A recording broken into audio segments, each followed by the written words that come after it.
3 of this training, you will be able to filter and navigate the employee absences link, view your time off balances, and understand how to submit a time off request. We've talked about clocking in and out as well as verifying your time card, so let's now move on to our absences. I'm going to pull iSolve Time up, and on the left-hand side under Employee Self-Service, Time, I'm going to click the Employee Absences link.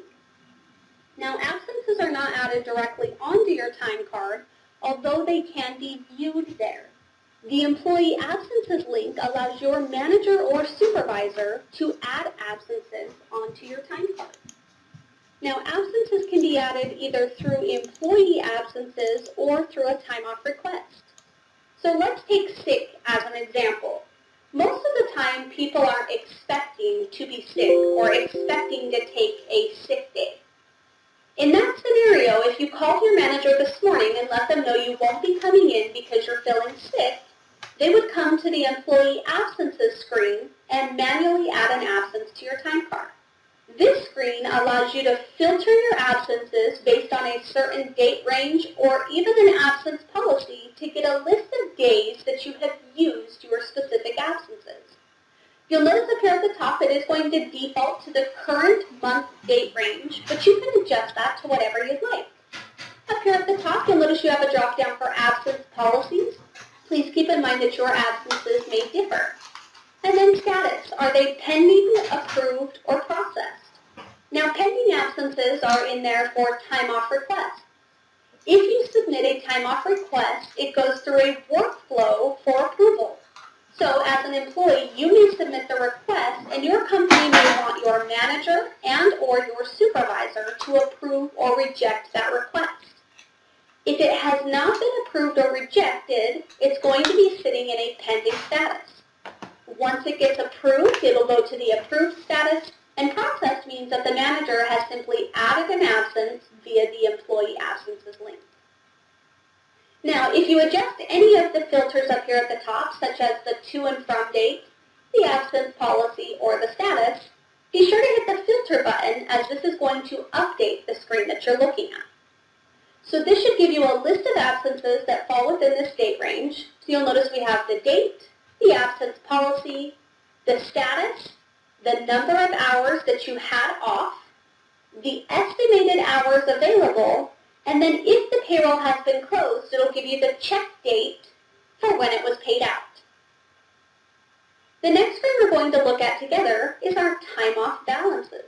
So on the left-hand side, under Employee Self-Service, Time, I'm going to choose Time Off Balances. This screen allows you to see your available balances, your current accrued, and your year-to-date accrued for any accruals that you might earn. For my example, I have sick leave and I also have vacation leave, and you'll notice it tells me how much I'm earning per accrual rate, what my current balance is. Now keep in mind your current balance is going to be accurate as of the last completed pay period. Carryover balance, so if I carry time over from one year to the next, how much time did I carry over? How much time have I currently accrued, year-to-date accrued? And then on the right-hand side, we've got taken amounts. So current taken, year-to-date taken, and pending taken.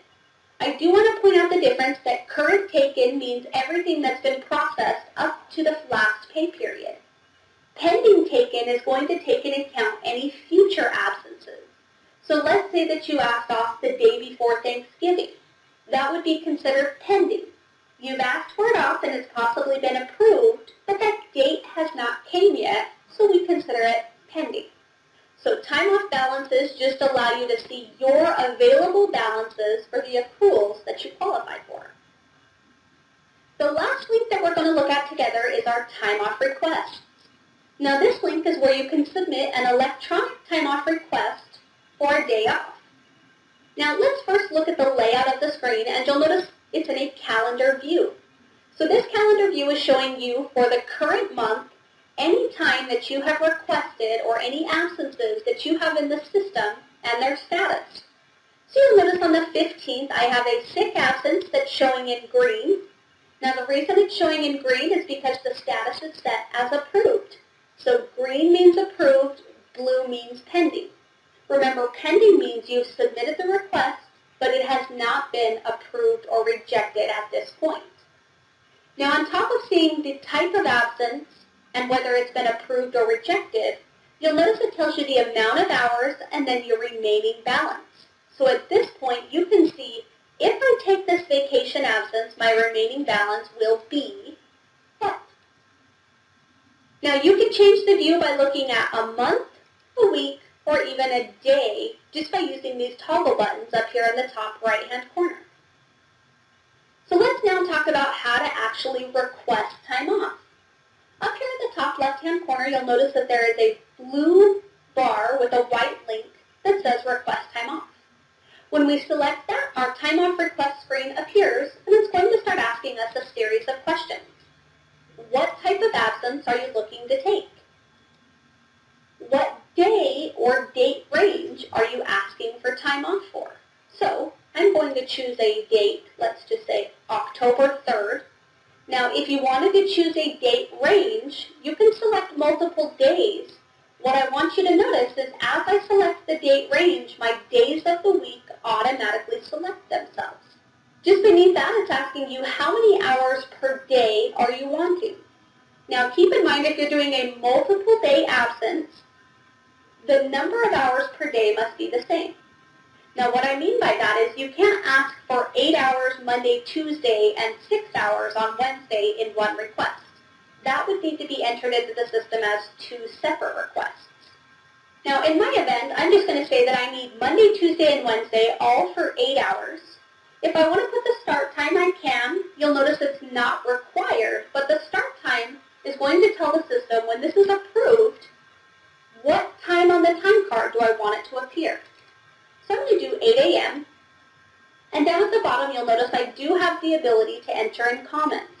So if I want to let my manager or supervisor know why I'm requesting this time off, feel free to do so in the comments. And then up here at the top, we're going to choose Save. Once we choose Save, we're going to be brought back to our calendar view. And you'll notice down at the bottom, we've got my 3 vacation absences listed, all with the status of pending. Now, when you submit a time off request, an email notification is going to be sent to your manager or supervisor letting them know that a request has been in the system and needs to be approved or denied. And I'm going to pull up an example of that email.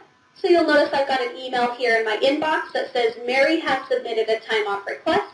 Please log in and approve or reject. Now keep in mind your email templates may look slightly different. Each time you submit the request, an email notification will go out. Now, once your manager or supervisor has approved or rejected the request, you will also get an email notification letting you know whether that has been approved or it's been rejected. You have now completed the iSolve Time employee training. Please take the test